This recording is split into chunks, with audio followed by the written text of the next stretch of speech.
La répression des Rohingyas en Birmanie s'intensifie dans des zones urbaines peuplées majoritairement par la minorité musulmane dans l'état de Rakhine, à l'ouest du pays.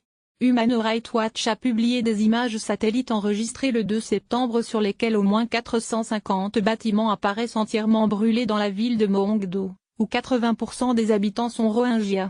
Les immeubles et habitations détruits par le feu se concentrent dans deux zones du centre-ville, tout près de la prison de Moongdo au nord et dans la partie est des territoires essentiellement habités par les Rohingyas.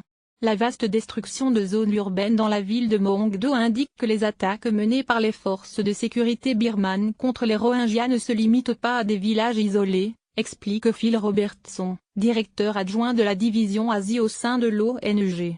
Le gouvernement birman a l'obligation de protéger tous les habitants du pays.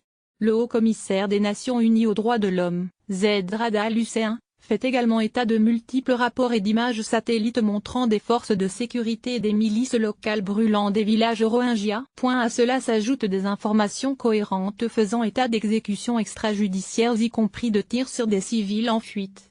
Le Dalai Lama en appelle à Aung San Suu Kyi. Cette escalade dans les violences commises contre cette communauté forcée à l'exil a été qualifiée lundi d'exemple classique de nettoyage ethnique par le haut-commissaire al-Hussein.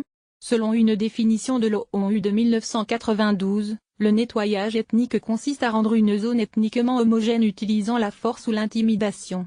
Ici, le gouvernement birman a sévèrement réprimé l'opposition depuis l'attaque du 25 août de postes de police par les rebelles de l'armée du salut des Rohingyas de l'Arakan, ARSA, luttant pour la reconnaissance de leurs droits. La riposte de l'armée birmane a fait plus de 400 morts, dont 370 Rohingyas, et contraint à l'exil plus de 300 000 membres de cette communauté apatride depuis 1982.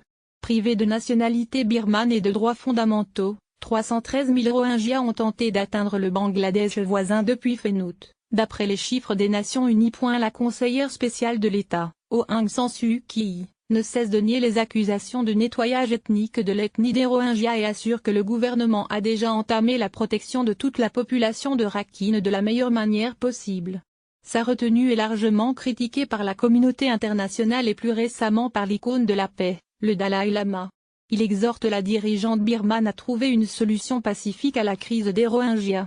Je vous appelle vous et vos collègues à tendre la main à toutes les composantes de la société pour tenter de rétablir des relations amicales au sein de la population dans un esprit de paix et de réconciliation, a déclaré le leader spirituel des Tibétains dans une lettre adressée à la lauréate du prix Nobel de la paix de 1991.